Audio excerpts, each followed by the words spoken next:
Alright guys, I'm going to try to explain in discreet yet summarized detail why I think the Project Tether story is going to be like front to back and in between. I'm not going to have a thumbnail for this video, just on the whim, cuffing this on the blue, and I'm not going to try to promote this video too much either. I just want to get it off my chest. I'll probably put it on Twitter at least, but not on Discord. So for Project Tether's sake, I think I brainstormed a lot about this every once in a while, but particularly last night, I actually managed to consider a possible ending, which is what you should do when you write anyways. When you write stories, you have to make sure that you have at least one ending that you can consider when you're going to write the rest of the story, and that way you can work towards it when you're doing the beginning and middle, and then you get to the ending you either chose or a different one you chose in the meantime. And either way, you have an architecture that works that way, that fashion. That's a good way to write. Is no ending before you start, which sounds paradoxical, but it makes sense. You would know if you're a writer if you try that before. So, anyways, the way Project Tether starts. So you've heard me mention some of the characters before, like Zesty, Sonnet, Pale Hatchet, etc.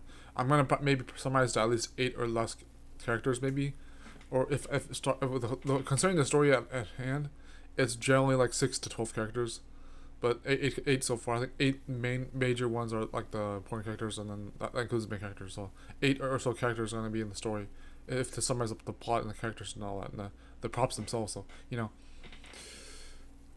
I think Zesty is inevitably still going to be the main character, not the main hero, at least not initially. Though I'm going to explain that in a second, but Zesty will still be the main protagonist. He might not necessarily be the villain protagonist, but he'll still be a protagonist nonetheless. And then Pale will be his antagonist, even if he's still a hero in other regards. And I think there's going to be an overarching storytelling who's an even bigger villain and who are even bigger hero characters or whatever not. But there's going to be hidden characters nonetheless. And I think the way Project Tether goes about this is that there are hidden villains and heroes and certain lights, and the idea is that the Zesty is contrasting people who are pretending to be heroes by pretending to be a villain. And what he does throughout the first part of the arc of the story is that when he meets Pale, they actually become good friends and even best friends, and they actually find each other in a really dark space and a dark light. But they bring each other up. They tell each other their stories, their goals, their dreams. They manage to get to a point where they owe each other their own depths, and then they come to a point where they have to make a decision about whether they follow their dreams or find a compromise otherwise, and then see if they can go about that better and try to understand each other more. So when Zesty and Pale have some conflicts, not the worst kind, but eventually this kind of gets worse, obviously, but as a story should do.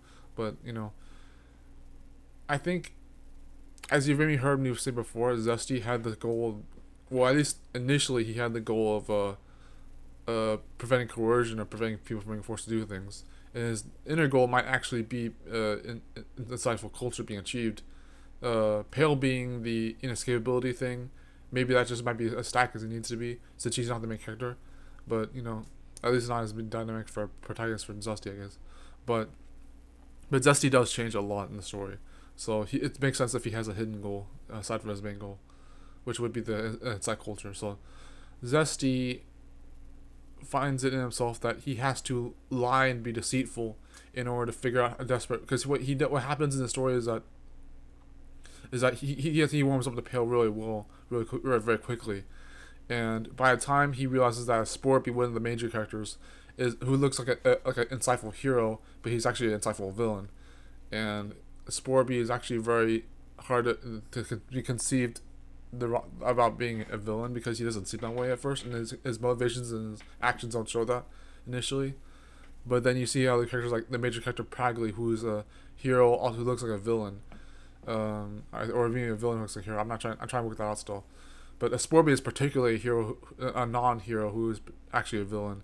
And he is mentoring Pale while Pale is mentoring Conroy. And what happens in one part of the story is that Conroy is actually the mentee of formerly Clyde. And then he becomes the mentee of Pale. So Clyde tries to figure out a way to get him back, or at least to get revenge in his own ways. He counteracts with Dova, another character in the story, who's going to be important later on as well. Clyde interacts with certain things. He gets in certain conflicts. He tries to resolve certain things with his own ideas of revenge, or at least some kinds of always coping mechanisms. He fails at that. Uh, Zesty finds out, and he becomes even more engrossed in the idea of being an actual villain, which he actually really is at first. But but the whole idea was that Zesty was going to be a villain initially, and even openly expressed he's a villain to Pale. And then by the time he comes, like the big turning point for the beginning conflict is that he realizes that in order for Pale to not become the villain that Asporbi secretly is, and in the way that they do in the world of their universe at that point, Zesty becomes desperate. He thinks that he can't be his ways of being honest to Pale about who the villains are and who the heroes are isn't enough, and he gets desperate. So that's why he starts trying to pretend to be a villain, even though he technically was a villain in practice the entire time. But he pushes that agenda even further, and then he tries to be a villain even more so, and in order to pretend to be a villain when he's actually more so a true hero in front in Pale's stead. So he becomes a fake villain at that point in order to prevent Pale from becoming a villain herself, because then she in a reverse psychological way, he trains Pale into becoming a better hero so he can face a Scorpio when the time is right. But not in the like a Naruto sense, not like a Naruto Sasuke Itachi sense, but maybe not like Itachi from Naruto, but if those of you know what I'm talking about. But Zesty, however, he does this for a while, and then he realizes that it was a mistake. So he goes about trying to resolve and make amends, and then go back to being honest and being a real hero, or whatever that's supposed to mean, and being honest with Pale and trying to make things right. And then that works for a while, and then some things do work out really well, even though the rest of them turn sour. They're not totally interlinked at that point, but they're kind of related. But they don't ruin the one or the other, but they're just or interfere with one or the other too much at least. So like some of the mends that he fixes, they stay that way, and then the things that don't go well, they lead to other cool things. But basically, he leaves Pale on a really good note on the first arc of the story, and then something happens to him that kills him. But really, he's gonna be in a limbo for a while. So I'm not too sure how this will work out towards the end, but there's something that happens throughout his death period where he technically he doesn't really die. He just reincarnates into a different form of existence. So technically he's dead, but like, so yeah, basically yeah, Zesty gets his soul obstructed from himself, therefore preventing him from returning to the world, even if the limbo brings him back, which is a very clever thing that the villains do to him. But technically that means he's dead. He died, but I mean, so Zesty dies, okay, quote unquote still, because he comes to a limbo world after being destroyed in his physical form in that world, and the limbo cannot bring him back into that world because his physical form his soul has been shattered in that world, and so he's in a limbo state, and he's able to choose where he goes next with that, and then he chooses to do something creative where he goes to a different world, but he does it in a very interesting way. He picks the worlds that have the least interference, but they still have potential or something like that. And so he goes to these other dimensions that have low stability. For example, the first dimension he goes to, his starting point actually is the good evil dimension, which is a story I made a long time ago. So he goes to that good evil existing dimension. It's based on it's a matrix world being fueled by the anonymous story dimension, which is a fake world that never got to exist. Which the enabling of has not been open anymore. So when it's enabled, it does exist. When it's not enabled, it will become a fake world, and that fake world is fueling the matrix world of good evil. So the anonymous story is fueling good evil, and that's good evil is the weakest link that Zesty chooses to go to, and he exists there. As I think he's not Crab the Clockwork. I don't think he's any of the main characters. I think what happened is that he embodies an existence that, or maybe he is Crab. I'm trying to remember, but like he embodies an existence that allows him to interact with the Matrix world. And no, I remember. Okay. So he's a character. He embodies a character.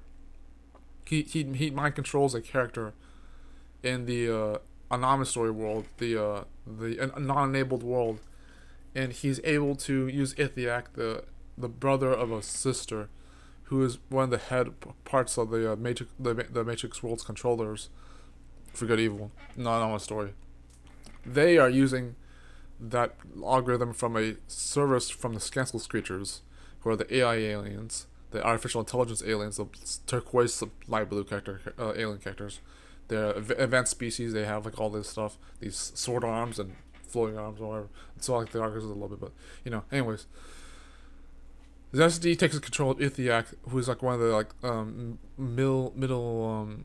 Middle Earth times kind of characters in a advanced world, I guess you could say, kind of like in Skyward Sword. That's actually how it was. Well, Anna Story is inspired by, but you know, Nama Story being another story made after Good Evil at some point.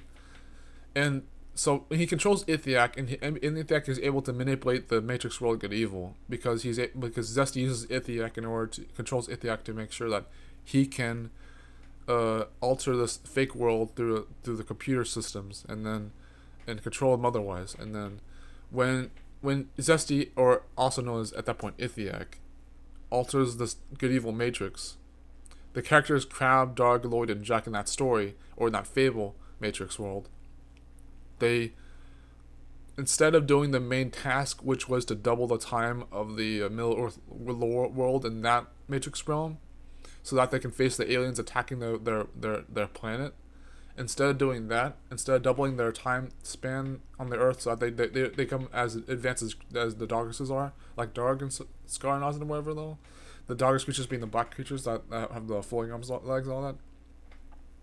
So instead of doubling the time so that they can face the aliens, Zesty makes it so that Ithiak controls the Matrix into a thing where they break the laws of that Matrix world, and they break apart the actual artificial part of that realm with a set of laws that he makes Crab invent. He makes Crab the Clockwork invent those laws and rules, and they're also based on the chromoglyphs that Pale Hatchet shows Zesty saw in the real world, a season or two before. So he bases it on the chromoglyphs, and then he uses the chromoglyphs to help Crab and Darg, or if even just Crab alone, or otherwise Crab, Darg, and Lloyd and Jack. They all work together to break, instead of doing the main task of doubling the time, they break apart that Matrix world by using these paradoxes from the laws and logical reasonings, per se, that breaks apart that algorithm world, and that allows a couple things to happen. It allows them to break a gateway back into an anonymous story, because the Scansel creatures get concerned, and so they open a portal back into the Matrix world that doesn't exist, from the world that isn't enabled, anonymous story. So they open a portal from there, and the other thing that happens is that it helps Zesty establish a foundation for the chromoglyphs that he's trying to empower. So he empowers a few chromoglyphs at a time for each of his worlds. The idea was 7 times 7 times 7 times 7. So for like 28 runes from Pale Hatchet's real world. But there's a whole lore about the alternators and incubator beings and ghosts, alternator and incubator ancient beings that control or otherwise alternate different aspects of the universe. And when those beings weren't being provoked, if they combine, then Pale becomes endangered, because Pale is based on a witch, by the way. I'm gonna get back to the Google part in a second, but like Pale exists because she's a wish, so not like a genie, I guess, not too much like a genie, but a little bit kind of like that. And what the story is trying to do is to get Pale to combine the alternate incubators to form a existence where everything can be controlled and manipulated and even alternated at the same time. Combine these beings together, because she's the key to figuring out how to. She's insightful and brilliant all alone, like a Scorpius to an extent, but she's able to do a lot of things that a Scorpius might need before to fulfill this evil plan. And then they're able to know how to control these beings to control the people, and that's a very bad thing. So, anyways, back to the evil. When that image world is provoked and broken, the paradox breaks the entire good evil world, and the Scansel creatures come to investigate that. While Zesty feels the chromoglyphs using the good evil paradox, and then he brings he brings the essence of most of those things to the anonymous story world. And in an anonymous story, he then tries to feel a way for him to get into Algebe's world, because when he, using the energy he gets from the good evil matrix, he then finds a way to get into LGBs, but not too soon until they realize what's actually happening, and then they try to find him real quick. They might even know who he actually is, and then they're trying to investigate and try to find him, and then he manages to escape into the LGB's world, and they search long and hard, perhaps trying to find the exact Zesty Son that they're looking for. Through anonymous, well, they know that anonymous story that he was Ithiak, so like they don't catch him in time, but they try to find him in Algebes, and maybe he's still seen as a villain if I do this in a certain directive way. I make him look like the exact main villain of the story, but he's not. But in Algebes, his main task was then to, because in another story, he's fueling the good evil matrix to get into Algebes.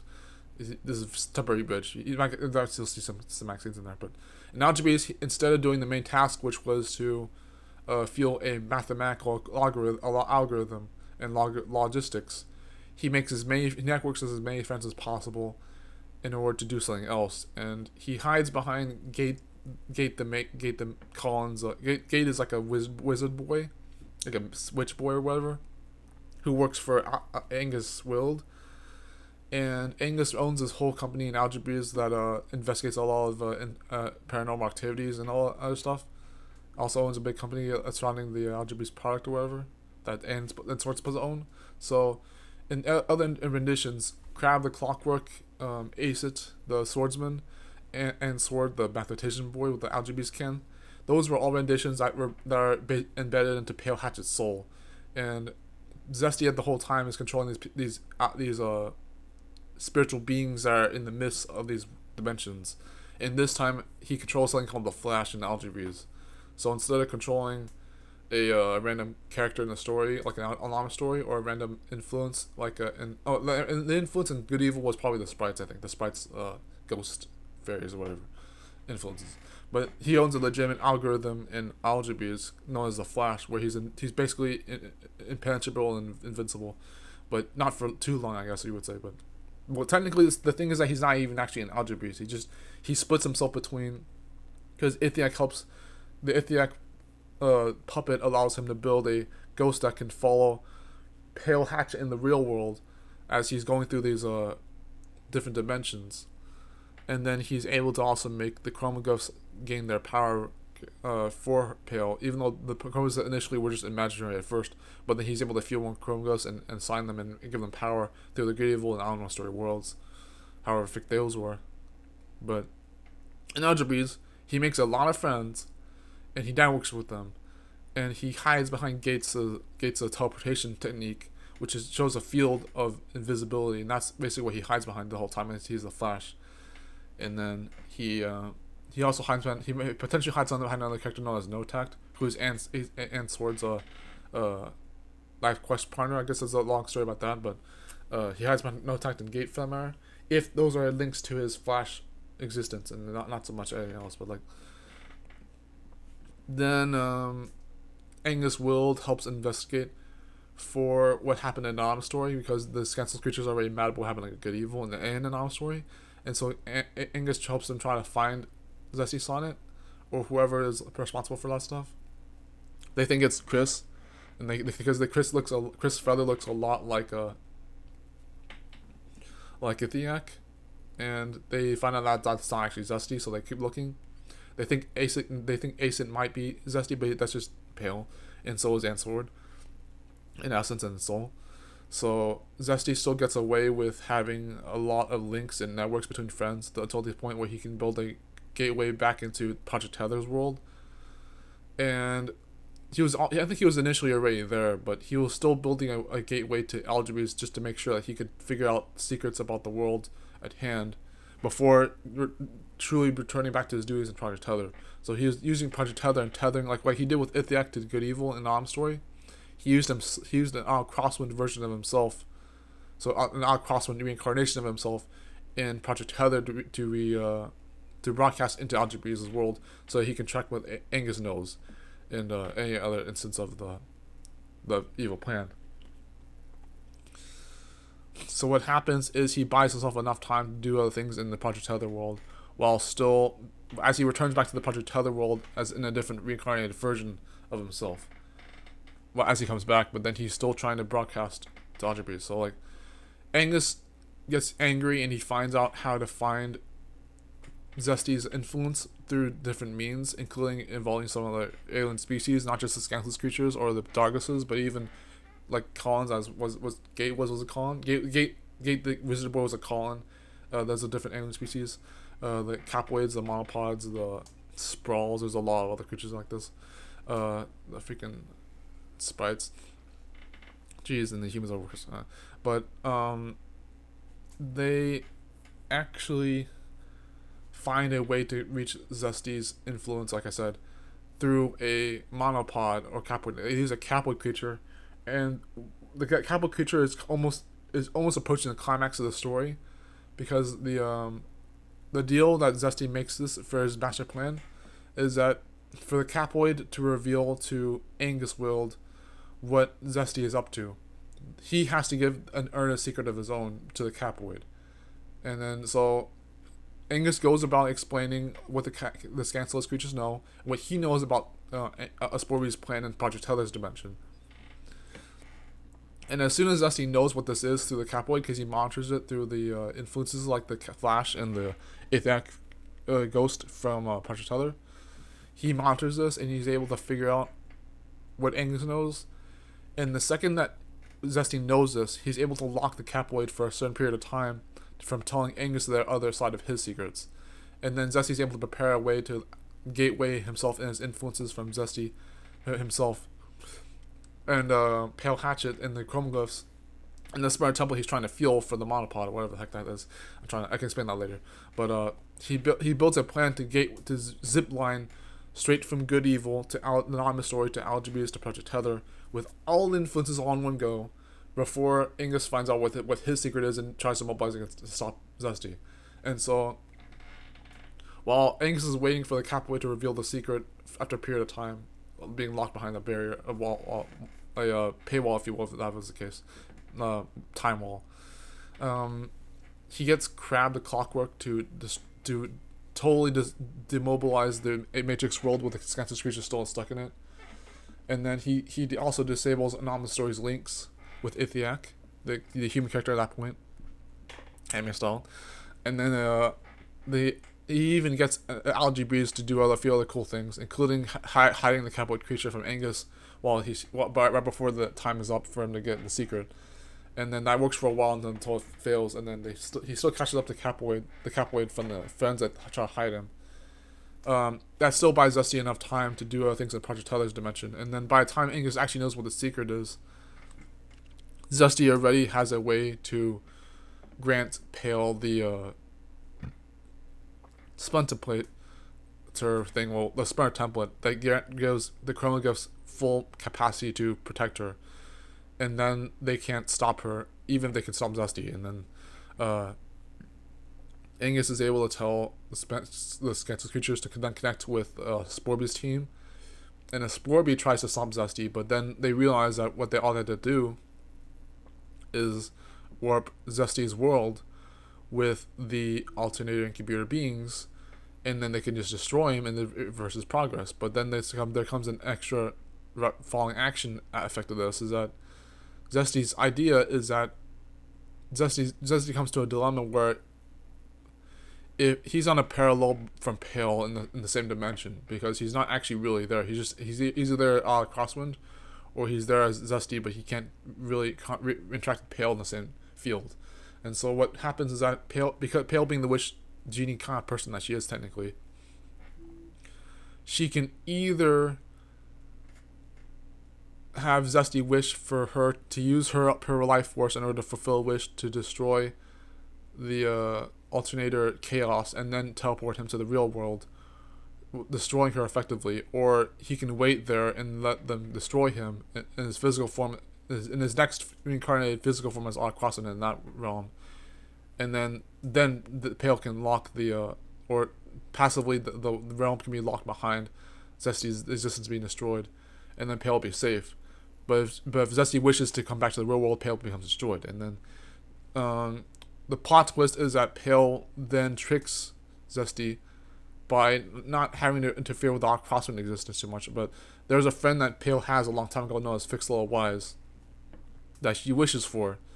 and is able to wish for her, I guess I could say, even if she's not actually a wish friend, but a wish for a friend. And Pale tricks someone else. Pale tricks the some kind of interspiritual being to consider that Fixalo made a wish for her, or maybe it may have been true, but even if it wasn't true, tricks them to make them think that Fee wished for Pale's life force to fulfill a wish where the Spenta player is destroyed, or relinquished, for that matter. And then she's able to bring the attention of the alternate chaos and the incubator destruction towards her, and instead of destroying Zesty's world, the flip side world where Pale is destroyed along with her, and that also relinquishes the Splinter template so that it doesn't protect her, but it also doesn't protect any of the villains trying to seize that, or they couldn't steal the Splinter template anyways, but they don't get to have the fulfilled evil plan of just controlling the worlds and destroying the ones and erasing the ones that exist in the meantime. They don't get to do that. They get to mind control anyone. They don't get with the incubators. They don't get to alternate worlds with the alternators, etc.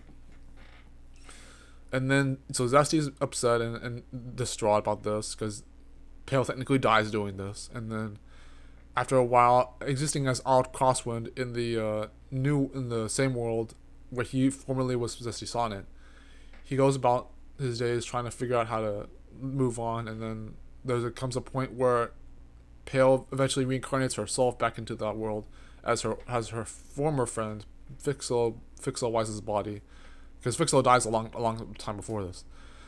Pale reincarnates as Fee in that world, meeting Zesty as Otto Crosswind, and Otto and Fee have this rejoice with each other.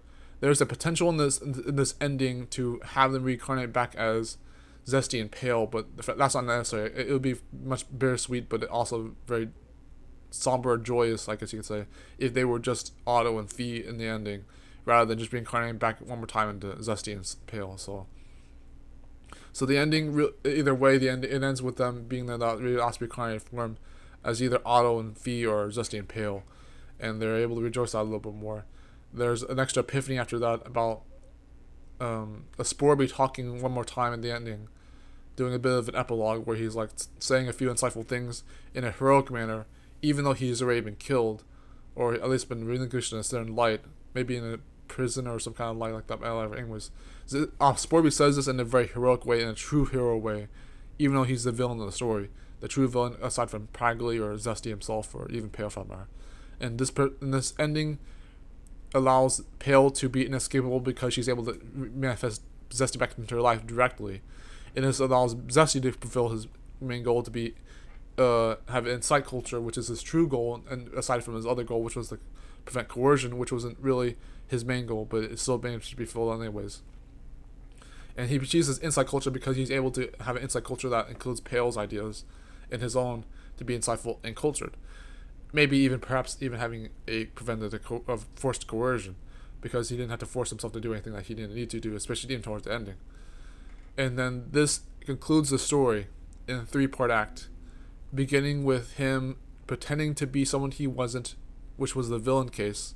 The second act, which was to go through the reincarnation stages of the dimensions, and the third act, which is to figure out what he would do in the world that, oh, by the way, the reincarnates with other characters. There was like Conroy, Oscar, and Lisk, which were known as different characters throughout the story. So Conway was known as Databosin, the girl, but Conway's a boy in the Project Tether dimension. Eosser was the girl, but in Project Tether dimension, but she's also known as other character in that story. I think it was also Georgia or Brink, I think it was. And then Lisk is also Lisk between both Project Tether and On the Story, or Algebreeds for that matter. She's known as a boy in Algebreeds, who's also known as Lisk, and Lisk is known as a girl in Project Tether.